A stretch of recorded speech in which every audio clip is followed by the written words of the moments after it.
Good morning, Cougar Nation. Welcome back to another episode of Cougar News Network. This is a special podcast episode.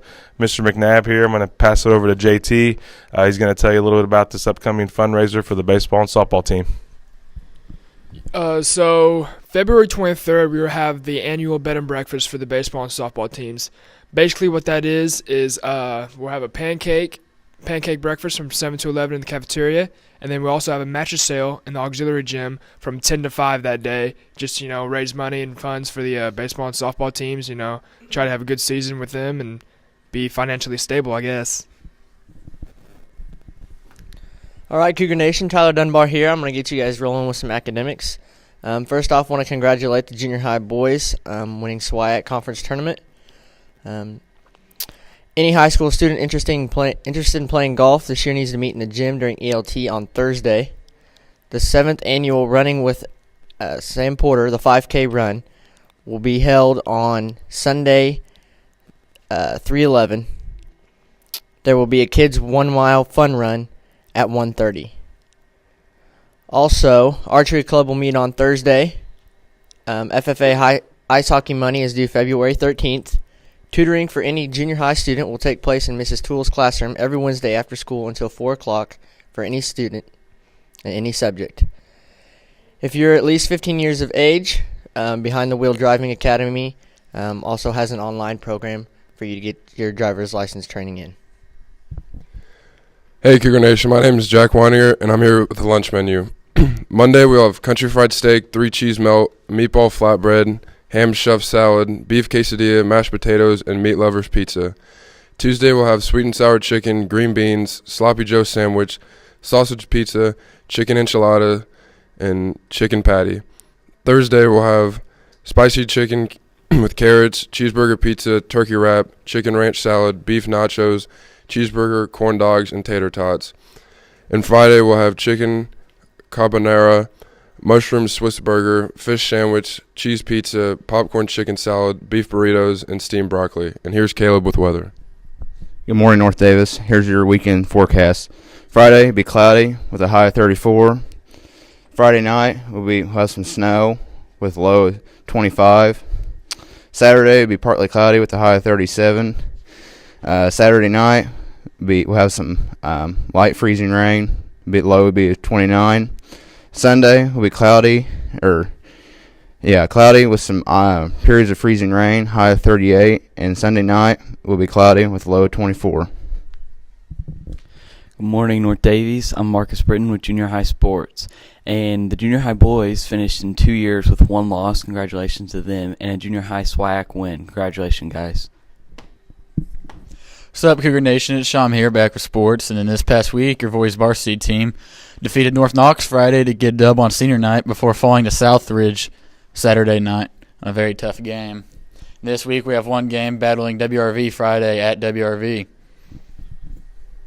All right, guys, thanks a lot. We're going to head over to the Coach's Corner now here in the studio. We're going to get a little bit of a podcast in. So let's head on over there, guys.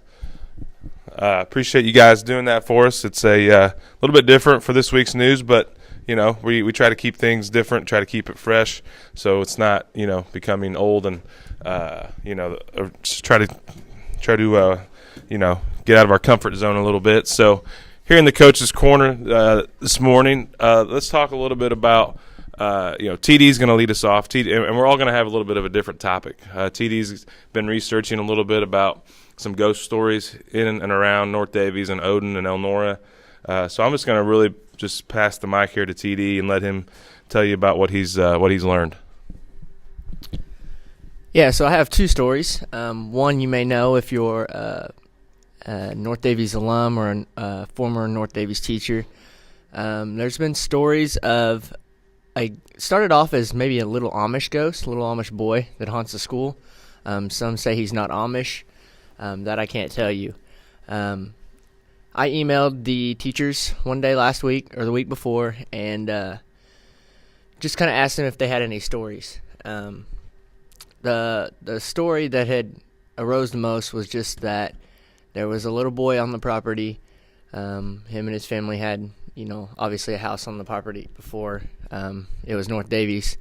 And legend be told that he fell in the well that was on the property and of course died. And now he supposedly haunts the school. Several teachers have said that they had either seen him or heard him.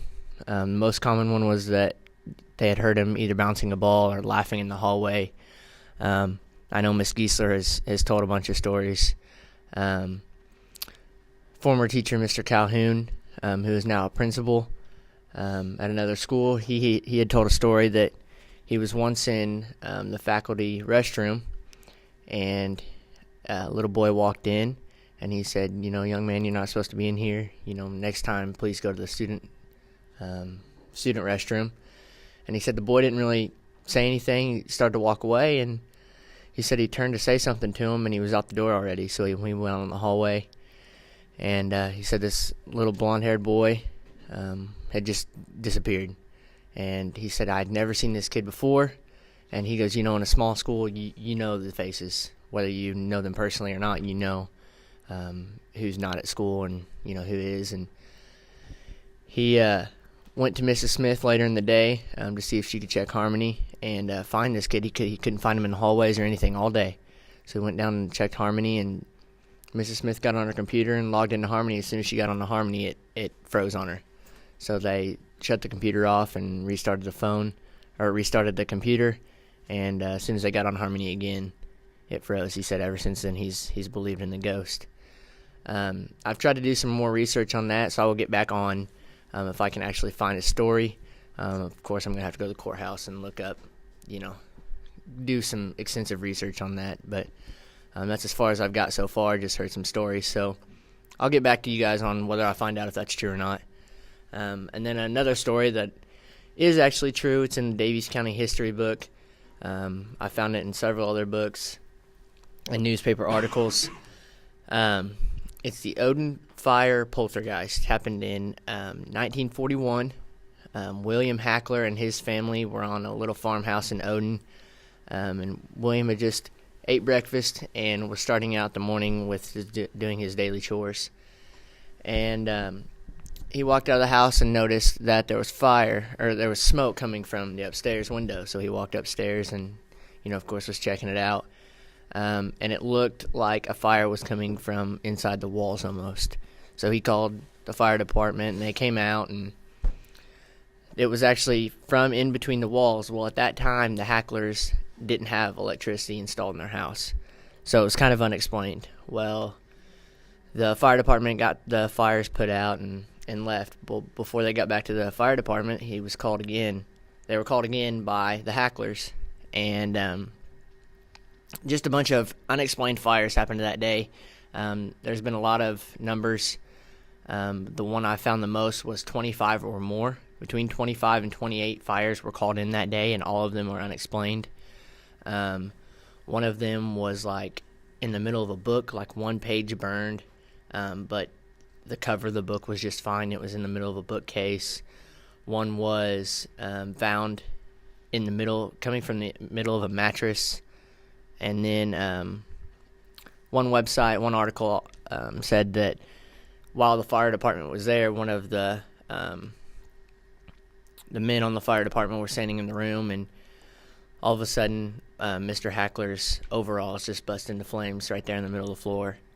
And then there was said to be a wet cloth hanging on a nail in the kitchen that just burst into flames. So the Hacklers, after all the fires were put out, Mr. Hackler destroyed his house and kept the wood that was built from the house and rebuilt on another property, and it never happened again. So some really weird stories. Still researching. May do some more researching outside of Daviess County. I've heard some in DuBois County, around Jasper area. I know there's a bunch up north. So if you guys are interested in that, please give us feedback, and I'll of course do some more research. But I don't know if you guys have any stories, but TD, thanks a lot. Obviously you could tell Tyler has done his research and well educated himself there on these ghost stories.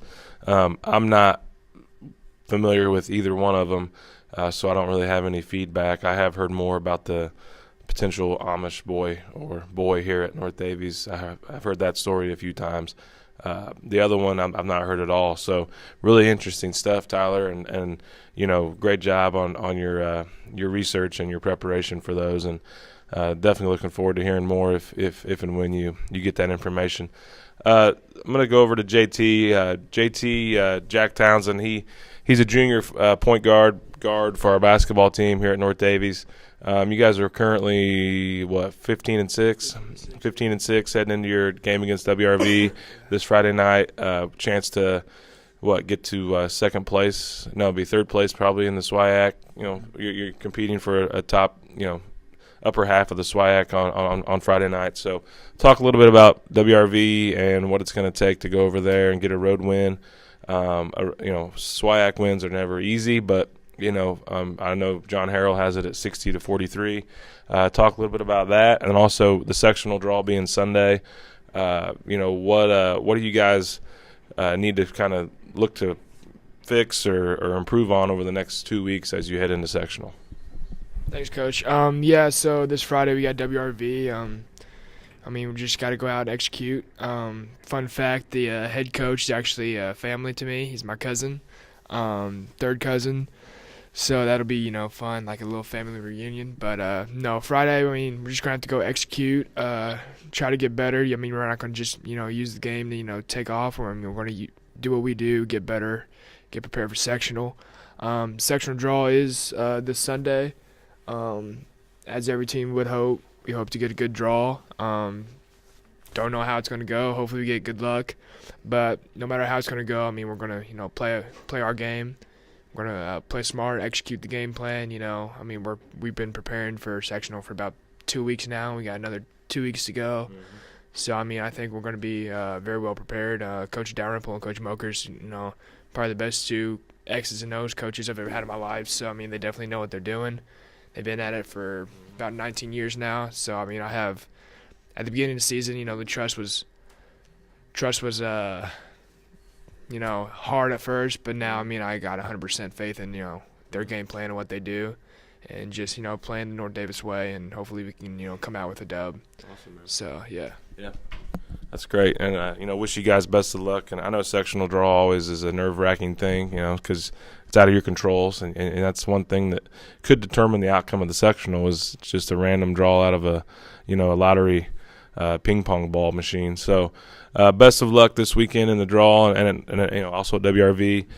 Sean Berry, senior, one of your captains for the basketball team, recently had his senior night along with his 4 other senior classmates. Sean, talk about what that night was like, in particular, and then also just recap kind of your overall experience these past 4 years on the basketball court, as far as what it means and what you look forward to most here as you're coming towards the sectional your senior year.